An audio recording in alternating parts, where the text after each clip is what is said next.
जय गुरु।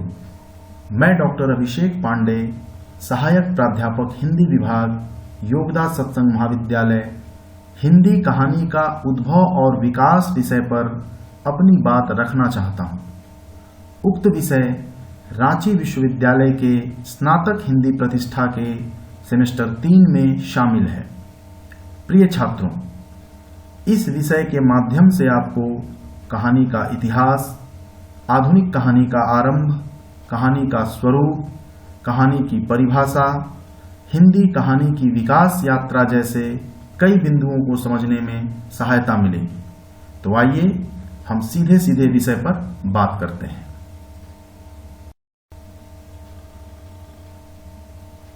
कहानी हमारे लिए अपरिचित शब्द नहीं है।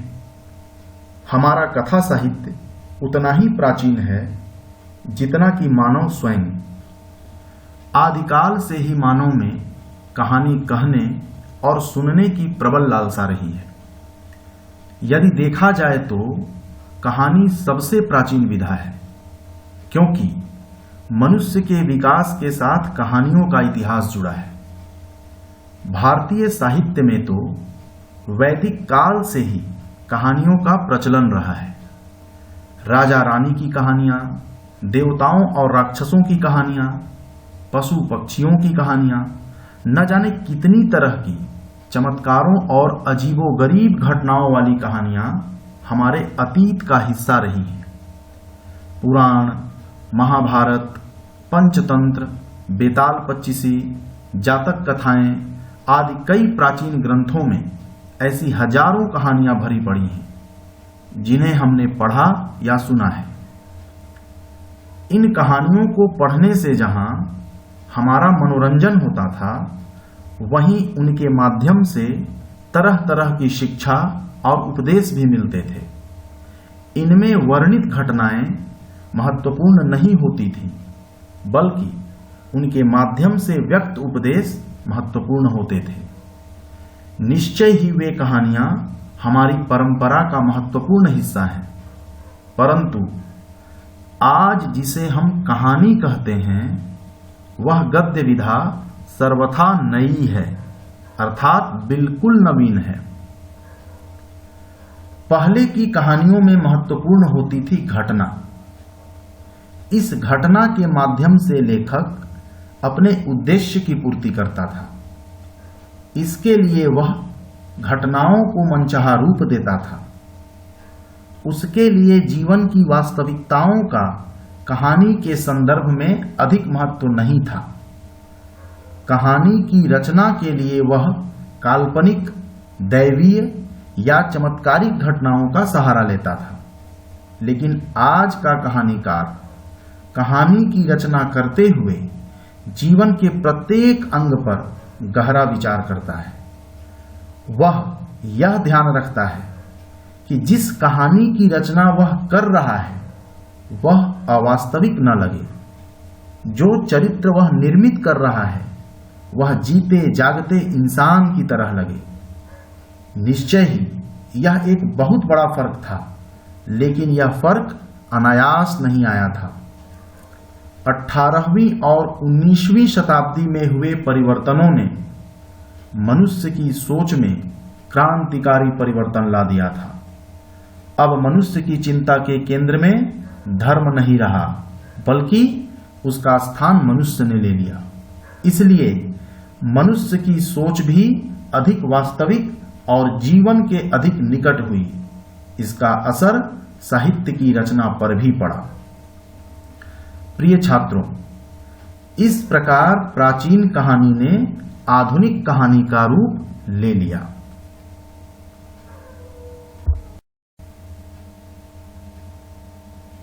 अब हम बात करेंगे कि आधुनिक कहानी का आरंभ कब और कहां हुआ। यदि देखा जाए तो सही मायने में कहानी की शुरुआत पश्चिम से हुई। 19वीं शती में यूरोप में आधुनिक कहानी का आरंभ माना जाता है। प्रथम दौर के महत्वपूर्ण कहानीकार जर्मनी के E.T.W. हाफमैन हैं। इनके बाद जैकब तथा विल्हेल्म ग्रिम का नाम बड़े ही आदर के साथ लिया जाता है। किंतु आधुनिक कहानी कला को विकसित करने की दृष्टि से एडगर एलन पो, जिनका समय 1809 से 1849 है, का नाम विशेष रूप से उल्लेखनीय है। सर्वप्रथम इन्होंने ही कहानी में प्रभावान्विति अर्थात प्रभाव उत्पन्न करना की स्थिति को महत्व दिया। इसलिए पाश्चात्य साहित्य में आधुनिक कहानी का जनक एडगर एलन पो को माना जाता है। यूरोप और अमेरिका के कहानीकारों ने कहानी विधा को एक नवीन रूप दिया।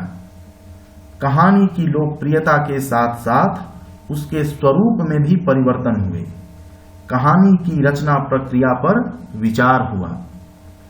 यह विचार हुआ कि कहानी क्या है, उसका मानव जीवन से क्या संबंध है, उसकी रचना का क्या उद्देश्य है, वह पाठकों को कैसे प्रभावित करती है, क्या उससे केवल मनोरंजन होता है या उससे किसी महत् उद्देश्य की पूर्ति भी की जा सकती है।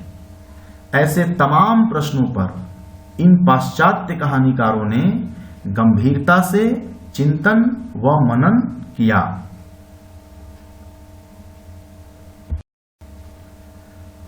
अब हम जानेंगे कि आखिर कहानी कहते किसे हैं, कहानी की परिभाषा क्या है। कहानी शब्द कहना से बना है। यह गद्य कथा साहित्य का एक अन्यतम भेद तथा उपन्यास से भी अधिक लोकप्रिय साहित्य का रूप है। इसे आख्यान, गल्प, कथा आदि नामों से भी जाना जाता है। कहानी के स्वरूप को स्पष्ट करने वाली कई परिभाषाएं भारतीय तथा पाश्चात्य विद्वानों ने दी हैं, जिनमें से कुछ प्रमुख इस प्रकार हैं। कहानी के जनक और प्रवर्तक एडगर एलन पो के अनुसार कहानी वह संक्षिप्त कथात्मक रचना है जो एक बैठक में पढ़ी जा सके, जिसका एक उद्देश्य हो और जो पाठक पर एक प्रभाव डाले। कहानी के संदर्भ में कथा सम्राट मुंशी प्रेमचंद लिखते हैं कि कहानी ऐसी रचना है जिसमें जीवन के किसी एक अंग या मनोभाव को प्रदर्शित किया जाए। लेखक के उद्देश्य, उसके चरित्र, उसकी शैली, कथा विन्यास, भाव को कहानी के माध्यम से स्पष्ट करना है। कहानीकार लक्ष्मी नारायण लाल ने कहानी को परिभाषित करते हुए लिखा है, कहानी वह कला है जो मानव के बाह्य जीवन और उसके अंतरंग में बनते बिगड़ते भाव, समूह और समस्या को क्षणिक विद्युत प्रकाश की भांति हमारे सामने ला छोड़ती है और पाठक का मन एवं मस्तिष्क उसके भावों से घनीभूत हो जाता है। कथाकार अज्ञेय के अनुसार कहानी एक सूक्ष्मदर्शी यंत्र है जिसके नीचे मानवीय अस्तित्व के दृश्य खुलते हैं। इन परिभाषाओं के आधार पर कहानी के संदर्भ में ये बातें ध्यान देने योग्य हैं।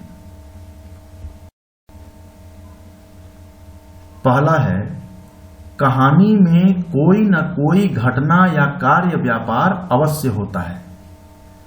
दूसरा, ये घटनाएं या व्यापार मानव जीवन से संबंधित होते हैं। तीसरा, कहानी में प्रस्तुत घटना किसी न किसी स्थान और काल में घटती है। चौथा, प्रत्येक कहानीकार का कहानी कहने का अपना ढंग होता है। और पांचवा है, कहानीकार के सामने कहानी लिखने का कोई न कोई कारण होता है। भारतीय तथा पाश्चात्य विद्वानों द्वारा कहानी के संबंध में दी गई परिभाषा के उपरांत अब हम यह जानेंगे कि कहानी के कौन कौन से प्रमुख। मोटे तौर पर कहानी के 6 तत्व हैं। पहला है कथा वस्तु। कथा वस्तु का अर्थ है कहानी में प्रस्तुत घटना, किंतु यह घटना विस्तृत नहीं होती बल्कि छोटी होती है। एक अच्छी कहानी में कथावस्तु का ठोस और सुसंबद्ध होना आवश्यक है। कोई ऐसी बात या प्रसंग उसमें वर्णित नहीं होना चाहिए जो कहानी में अनावश्यक लगे। जितना संभव हो घटनाओं, स्थितियों और भावों का वर्णन संक्षेप में और सांकेतिक रूप में करना चाहिए। दूसरा है पात्र या चरित्र चित्रण। कहानी में पात्रों की संख्या अधिक नहीं होती। कई बार तो सिर्फ 1-2 पात्रों के इर्द गिर्द ही सारा कथानक घूमता रहता है। प्रायः कहानियों में एक ही चरित्र केंद्र में होता है। विशेषतः चरित्र प्रधान कहानियां तो एक ही चरित्र को केंद्र में रखकर निर्मित होती है। अगला है संवाद। कहानी के विभिन्न पात्र आपस में बातचीत करते हैं, उन्हें ही हम संवाद कहते हैं। संवाद कहानी में कई ढंग से काम करते हैं।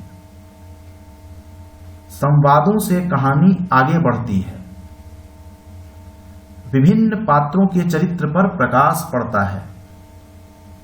संवाद के द्वारा कहानी में नाटकीयता लाई जा सकती है और लंबे चौड़े वर्णन से भी बचा जा सकता है।